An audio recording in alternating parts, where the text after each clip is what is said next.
Welcome to the Inside Sales Enablement podcast. Where has the profession been? Where is it now? And where is it heading? What does it mean to you, your company, other functions, the market? Find out here. Join the founding father of the sales enablement profession, Scott Santucci, and trailblazer Brian Lambert as they take you behind the scenes of the birth of an industry. The Inside Sales Enablement podcast starts now. I'm Scott Santucci. I'm Brian Lambert, and we are the Sales Enablement Insiders.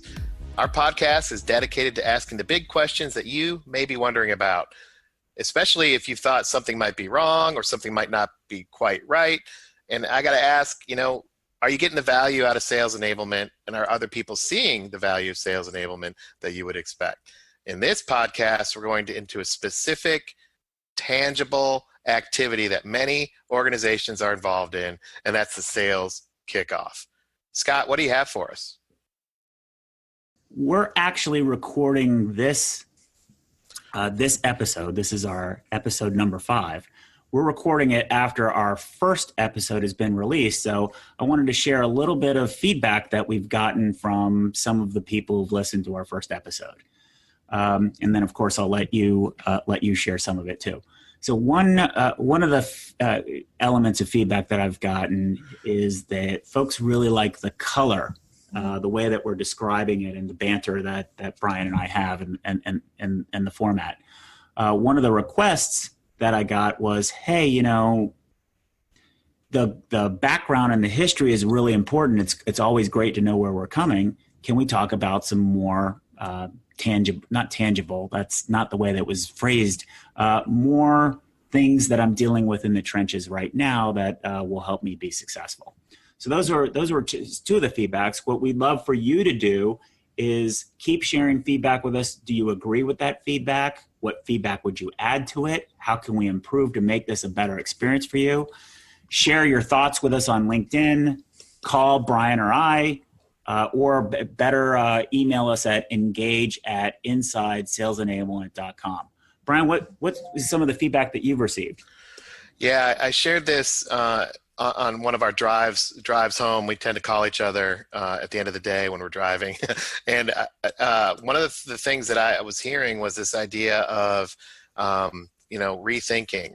And hey, I hadn't quite thought about that before. So I had somebody shoot me a message on LinkedIn and be like, hey, that was a great way to think about it. These stories, Galileo, really interesting. It made me think differently. So there was this rethinking piece. What we're going to do today, you and I talked about when you got that feedback with something that folks might be more involved in. It's this idea of revisiting. So that's the second thing that I took away. And the third one is both of you and I have developed a technique. And I was at a thought leadership conference last week at Stanford, and it has to do with this idea of reframing the problem. And somebody came up to me after the event and said, hey, the way you're framing this out is completely different because you're actually focused on the customer. So that's the 3, Scott: rethinking, revisiting, reframing. And those are basically, going forward here, guys, the 3 that we're going to go with. So we'll have different episodes where we either reframe something. Today we're going to revisit sales kickoffs on some research that we did a while back, and then the rethinking piece, which we are helping folks move forward in the new way of working in the new reality that they're facing. So let's talk a little bit about, Scott, moving forward here, how to revisit, and let's revisit sales kickoffs. Yes. So to put this into perspective, when we're reframing something, that's giving background or asking you to take a step back. When we're revisiting something, what we're going to do is first we're going to hold ourselves accountable and break down and critique some of our past reports to eventually critique other people's reports and other people's information and revisit some of the research that's been out there. And then the last one here is let's rethink. And today we're rethinking sales kickoffs. So to frame this out, what was interesting is why would you even tackle sales kickoffs? You guys are the knock or the pro, depending on how you look at it. You guys at Forrester were really strategic. Why in the world were you covering sales kickoffs? And what I want to do is let you understand a little bit of perspective, again, more the inside baseball. When you're an analyst, and at the time, it really depends. You might want to ask other analysts how many inquiries that they get, ask them questions about inquiries, because that's really one of the big driving forces of the research agenda. And at the time, when we were at Forrester, our department, our group was maxed out on inquiries. We had inquiries. We had some of the highest inquiry loads of the entire company. And one of the trends that emerged was a lot of questions around sales kickoffs, interestingly enough. And I was very curious about it because the questions that we were getting asked were all over the place. So here we have same roles from similar size companies asking about the same topic from completely different ends of the spectrum. And for me, the one that characterized this to make it to one of our research meetings to discuss what we're going to talk about was one of the inquiries we got from Novell.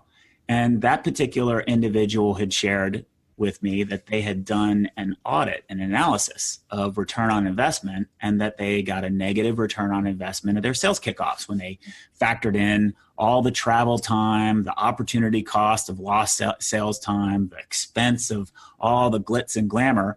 And what they decided to do was to go to a completely virtual experience. And as a researcher, I try to resist my initial reaction, having been a salesperson my whole life. How in the world am I going to go and have tequila shots with my peers? Yeah, I was wondering the same thing, or go-karting, or right. Where am I going to get those interactions to build the culture? But then I just thought about it, and what we did is we introduced this topic, and we assigned this topic to Brian to carry out. So what we're going to do is we're going to ask Brian the first question, which is, how did you go about doing the research to figure out what our position might be on sales kickoffs?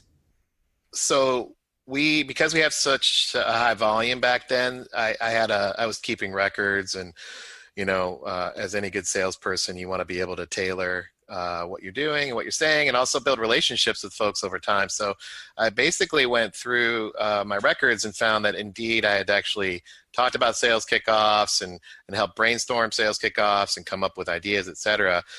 So to move forward on, okay, what is perhaps the challenge that folks are facing, or, to the big question of how much of a return are we getting, what I did was I engaged through my relationships as an analyst with at least 10 companies, companies like Cisco or HP, Informatica, Symantec, et cetera, and asked about, found the folks that were involved in planning a sales kickoff and or executing the sales kickoff, so kind of on the supply chain side, if you will.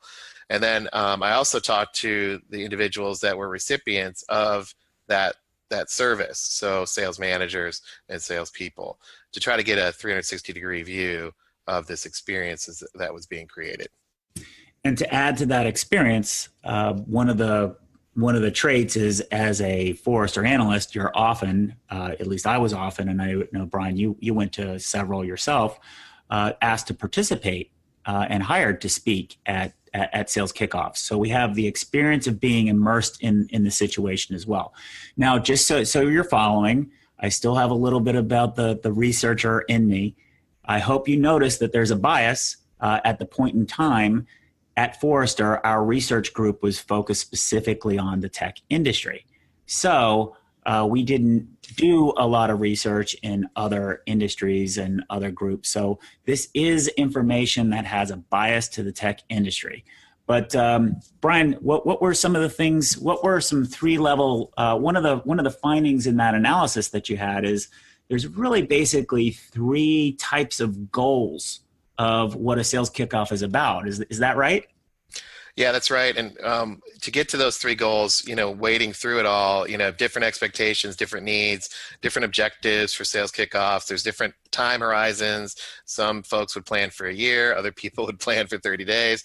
But where it all came together was basically three outcomes or three key objectives. The first one was, as a sales organization or in support of the sales organization, we're going to help our sales team take a different tack or go in a different direction. That was one big area of focus. The second key outcome or objective of a sales kickoff was we need to get started. So we're going to initiate something new, such as a new product, the new focus from the executive team, et cetera. And then the third area was we need to fine tune. We're doing well, but there's some things that we want to tweak, things that we need to adjust as we get in tune with our customers. So we're going to go in a completely different direction. Is one. The second one was we're going to take a first step and get people started on a path.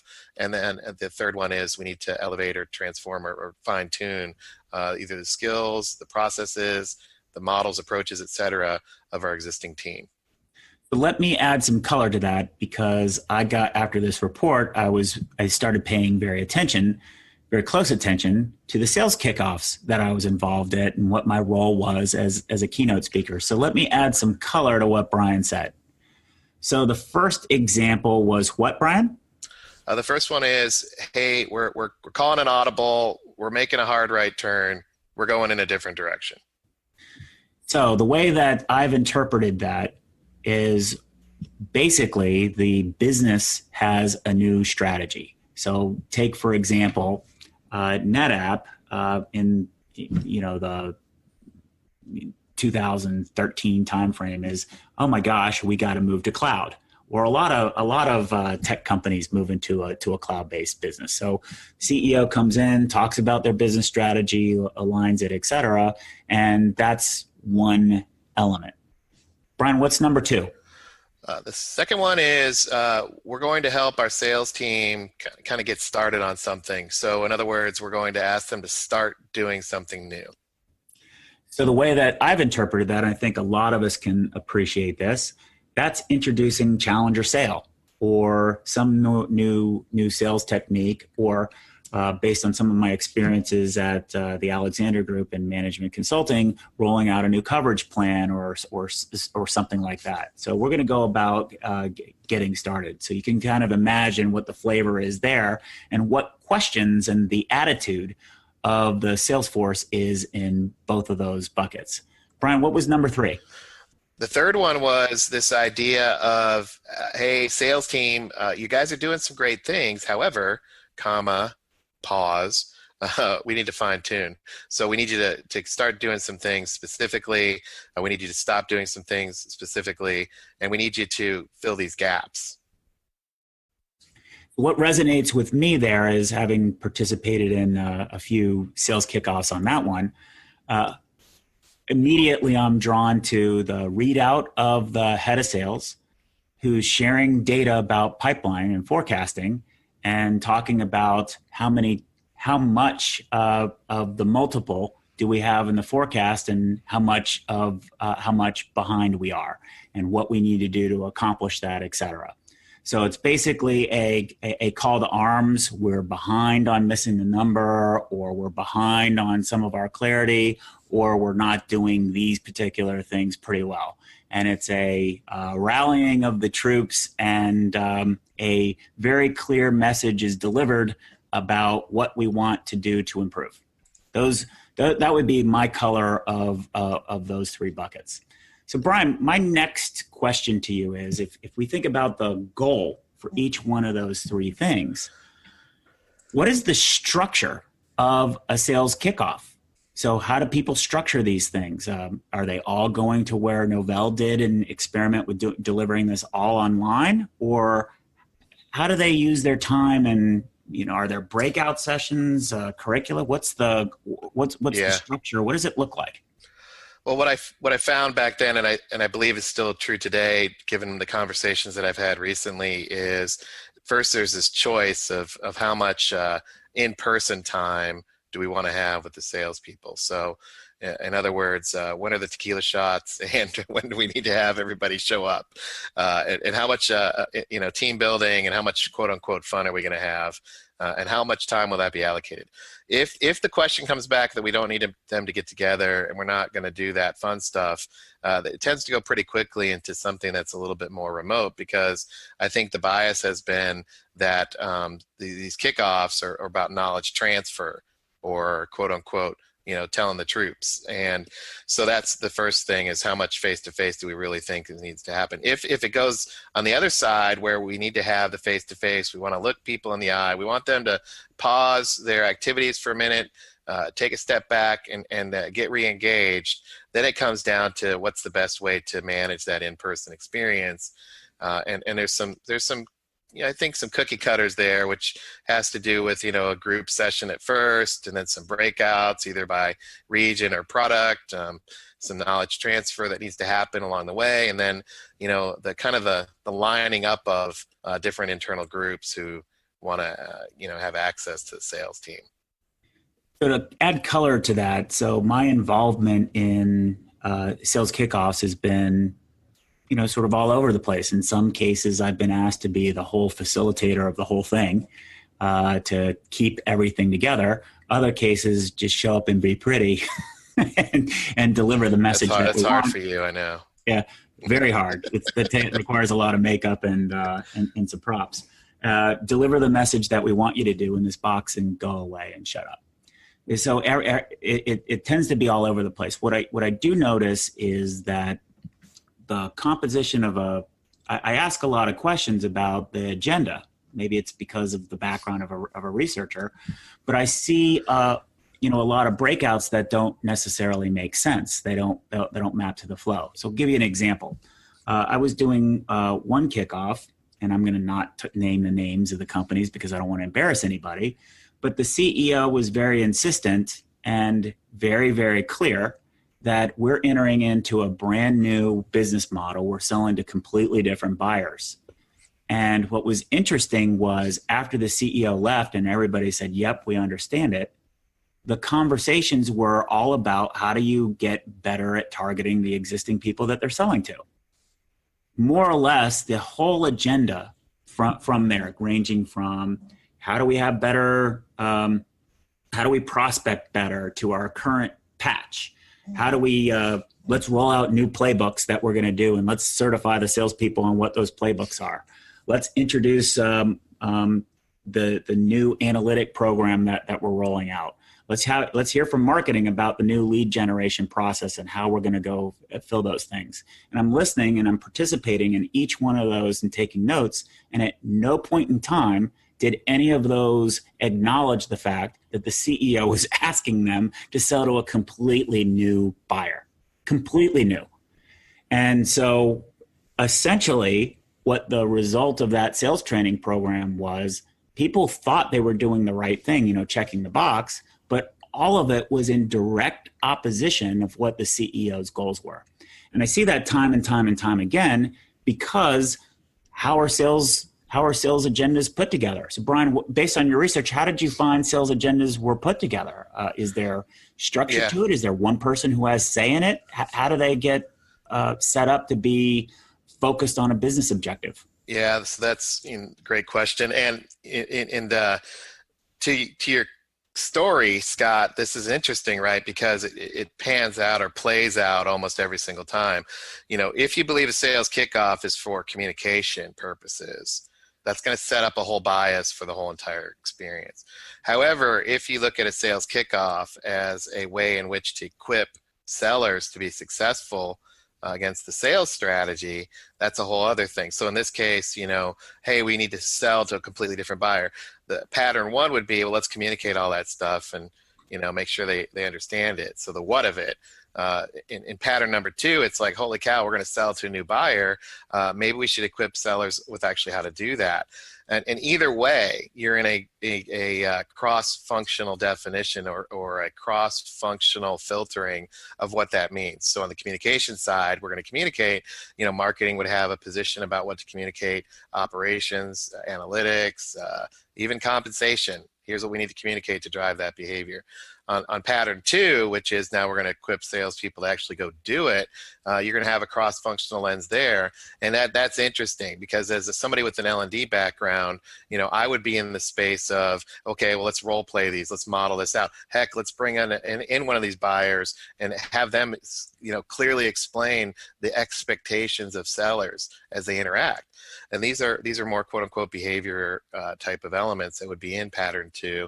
And oftentimes, that cross-functional view may not embrace that type of skill building through a broad kickoff experience, and that's the battle. So that's the framing out. To get to what's the agenda, there is no set agenda, from a consulting speak perspective. It depends on what you're trying to do and the type of salespeople that are in the room. So one of the things that I tend to bring up, so when looking at a sales agenda, I always imagine the experience of the reps first. And then secondly, I imagine, is that experience setting them up to be successful for what ultimately is expected of them? And when I talk with sales enablement leaders or sales leaders about what their goals are, and what's the one thing that we would evaluate, how do we know whether this sales kickoff is going to be successful or not? That's a question that they don't want to answer. It seems like that's just sort of stupid or superfluous, or, geez, we need to get them to do these things. But the reality is that when you overload salespeople with too much information, they walk away with nothing. And one of the things that I personally like to do is I like to test and do a lot of the things that, practice what I preach. And one of the reports, based on this report that Brian did, inspired me for how we were going to design one of our conferences. The conferences that we got to run at Forrester, the first 2, our department had a lot of say in it. In terms of the second one, I had pretty much total control over the agenda. And then over time, the events department took control over the agenda. It was a battle that was not winnable. But the one that I'm talking about, you know what I'm talking about, don't you, Brian? Yeah, that's right. The Hero Conference. That was awesome.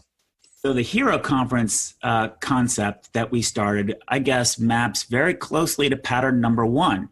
We want to introduce change.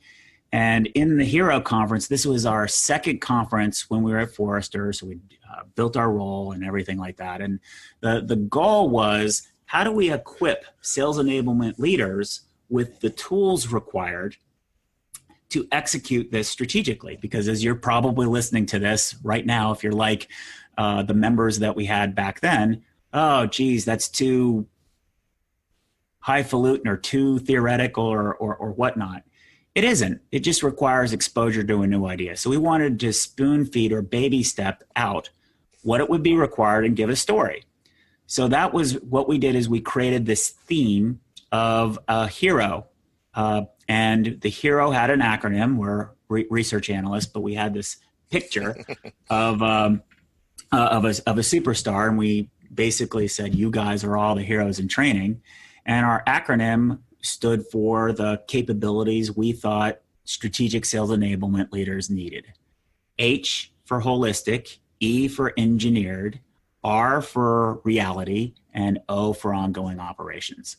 So Brian, why don't you talk a little bit about how we went about doing that? Yeah.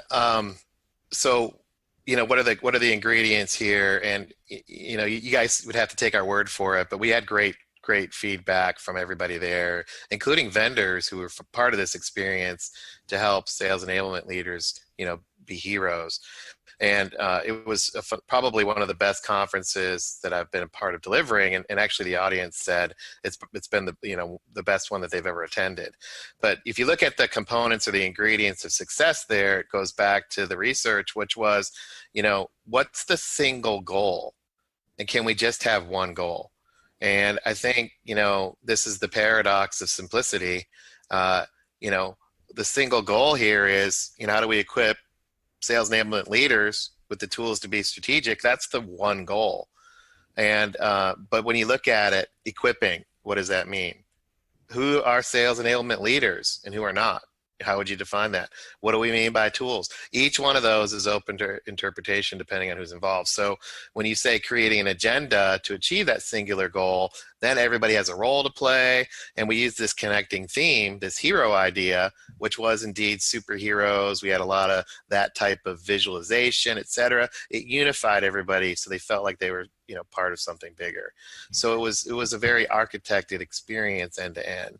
I think that's a key aspect here, because I did the same thing, Scott. I ran a end-to-end sales kickoff for one of my clients after I left Forrester, and we followed this this playbook, if you will. What's the single goal? What's the agenda to achieve that goal? What's the unifying theme? And then the last piece, which was how would we measure it? How would we know? And that's a simple concept that you followed. And when we built the Hero conference, I was a participant in the overall experience. And, the ability to have light bulbs go on, have people take something away and use it the next day, the follow-up conversations that went on for a year afterwards, this gets to the side of creating a lasting experience. And I think that's what salespeople appreciate. Yeah. So to that point, what's involved in building that out? You really have to know your subject matter. You can't fake it, or you can't really outsource it. So what we were able to do is, for the acronym, I kicked it off and I provided very little research. I said, here's what we're seeing. Here's the call.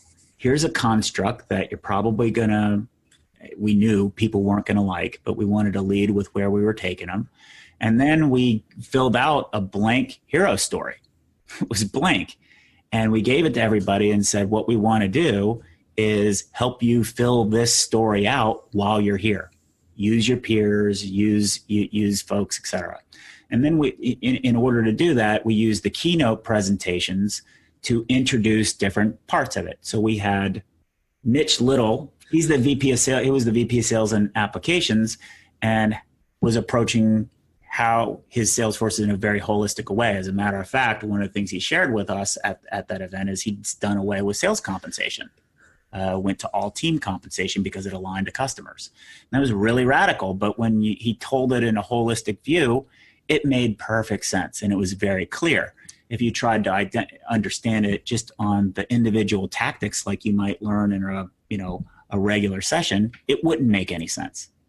Then the next person who shared was Ken Powell. Ken Powell now today actually works at a private equity firm, creating a lot of the things that he was sharing with us. And Ken Powell breaks things down. And he looks at engineering, and he really concentrates on what the key metrics are. If you don't have key metrics that you're looking for, it's going to be very hard to measure results. And again, if you broke each one down and tried to learn all the individual metrics that you did individually, it wouldn't make any sense. But when he told it in his overall story about how he was using it to drive strategic results, it made a heck of a lot of sense. Then the next person that spoke was Carol Sestella, and Carol had R. And what Carol is amazingly gifted at is getting beyond the data and capturing the stories of the sellers and bringing to life their plight. And the reason that I think that's so important is our salespeople, in a lot of ways, are like canaries in a coal mine. They're experiencing the changes that are happening in our buyers way quicker than any of us can understand. And if we don't have the skills or talent to be able to communicate what they're wrestling with, it makes the rest of the organization very hard and very difficult. So hearing that story and hearing canary in a coal mine on a one-off basis might sound, why would I do it? But if you hear Carol talk about it, it's amazing. And the discipline that she puts into stakeholder management and making sure that each message is delivered to each individual stakeholder in a very unique way, the following the what's in it for me element was really critical. And then when we got to O, we had Daniel West. And I love Daniel West. He's got this really great model for how he does and sets up sales enablement. He's done this now at Informatica. He started this at HP. I think that's where I met him way back when he was at HP. He's been at Salesforce.com, and now he's at Oracle, still running this playbook and tweaking it, of course. And he's got this metaphor about using industrialization practices from the Industrial Revolution about how to set up and scale a sales enablement function. So you put all of these together, and then we had you as sort of the closer. And Brian, what was your presentation about?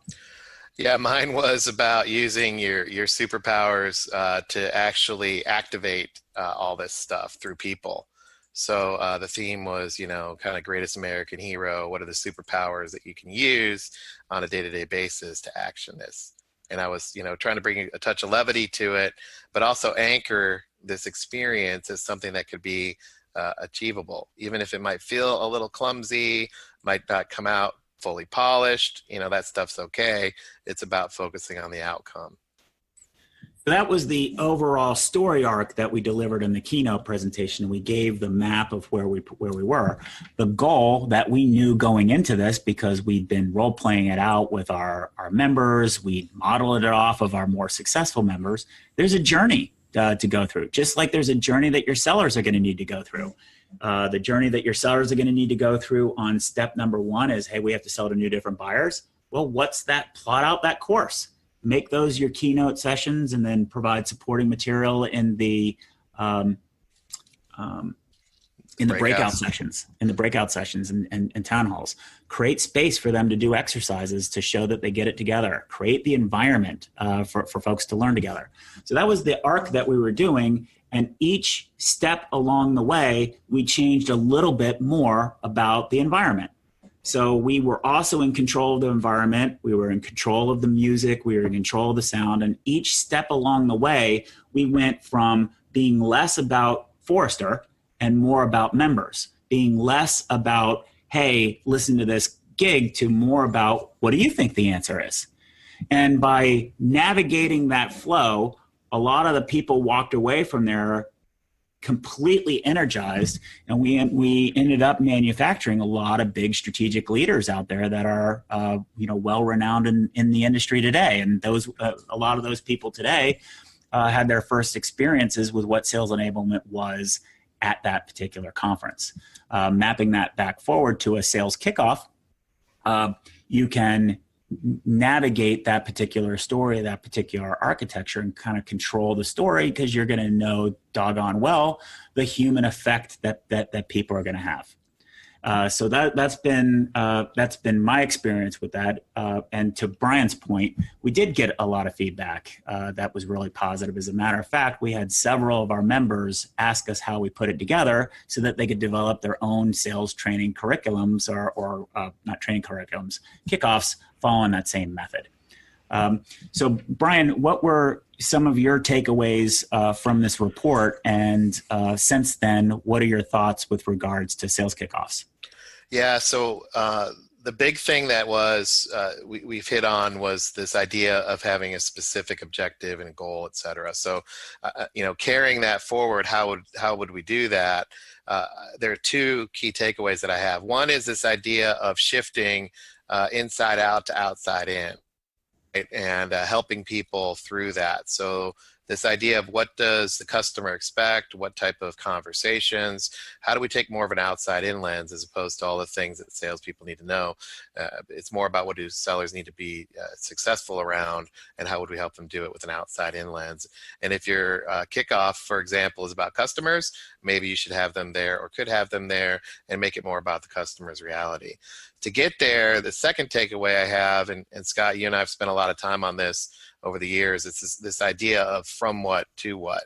So they're here now. We need them to go there. How would we clearly define the from what and clearly define the to what aspects so we can close that gap through an experience? So you've outlined some here. We're going to talk less about Forrester and more about them and their success. That's a from what to what journey that can be architected through a series of the agenda items, for example. That's very tactical. But every hour the dial would get cranked to the to what state.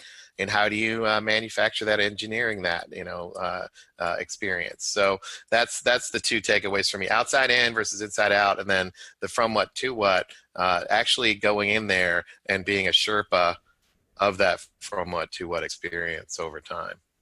And I want to piggyback on the from what to what, because as simple as that sounds, a lot of people don't stick with it. And in my opinion, it's the most important thing. First, get clarity about where your sales force actually is.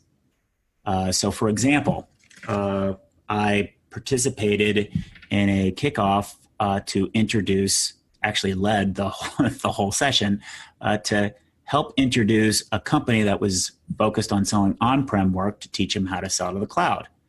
And the thing that we knew is that the overwhelming majority of those sellers actually were selling to an infrastructure buyer. And the buyer of these cloud services was actually going to be an application buyer. So none of these people in the audience had even met with who this real buyer was. How do you get people to pay attention to that? You don't just tell them that. Who the heck are we? You have to create an environment or experience to help them self-discover. And then once they self-discover, help them through that course. And what's interesting is plotting that out seems very reasonable for us, but managing the expectations of the business unit owner who wanted to say, they need to know this, they need to know this, they need to know this. And we had to keep going back and saying, but they don't know that they need to know that yet. They don't know this yet because they have a perspective of reality. So doing the work beforehand to really understand where your sellers are is critical, because if you don't have that ability, then somewhere along the line, 2 weeks out, 4 weeks out, somebody's going to get a lot of anxiety because they don't see their agenda or they don't see what they want to happen in the storyboard, and they're going to want to push it through, forcing. And you might capitulate and force a change to the overall agenda, which puts at risk the overall objective in the first place. So that's right. That's one comment. Any feedback on that, Brian? No, we're running out of time, so that's great feedback. I don't have any more, Scott. Okay, and then I want to just share one key thought of mine. If you've had the opportunity, if you participated in the founding meeting of the Sales Enablement Society, or participated in the first conference of the Sales Enablement Society, both of those were architected. And I'll tell you, the first one was a little bit easier because we had more control, but it was still difficult. A lot of people, when folks are coming into Palm Beach, start to get anxious and they want to see details and details and details. But when you're designing it to an experience and you don't know what the outcome is going to be, you can't give them those details. And you can just reassure them that we'll get there because the agenda is forcing it to get there. It's, standard learning 101 facilitation, but bringing those things out to all of the people who are super anxious about a result is challenging. And then when you go to the Sales Enablement, the first Sales Enablement Society conference was incredibly experiential. We broke a lot of rules. I think we should unpack that one, Brian, and let's include Walter in that as well. But we really focused on making it an experience and a lot of discussion and a lot of open feedback. If you were there, you felt that energy, and it created a lot of motivation. I think the goal is there's a way that you can architect this. There's an approach you need to follow, but it's really challenging.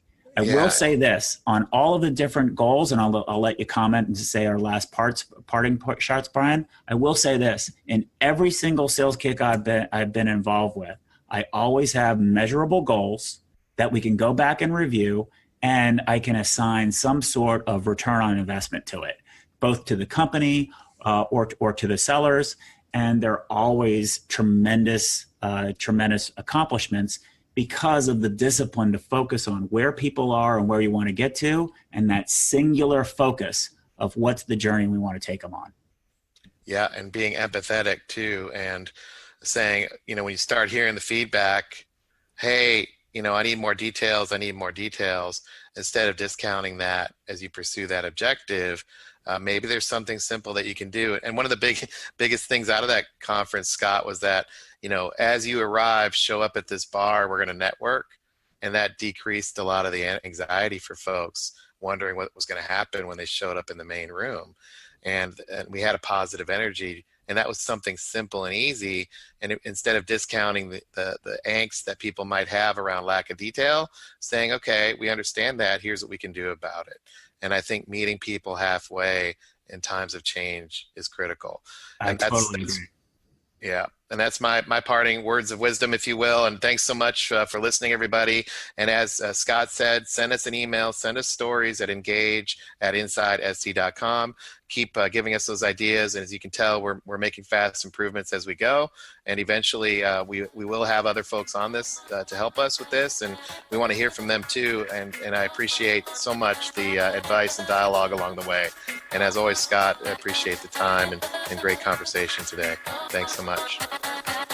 Thanks for joining us. To become an insider and amplify your journey, make sure you've subscribed to our show. If you have an idea for what Scott and Brian can cover in a future podcast or have a story to share, please email them at engage@insidese.com. You can also connect with them online by going to insidese.com, following them on Twitter, or sending them a LinkedIn request.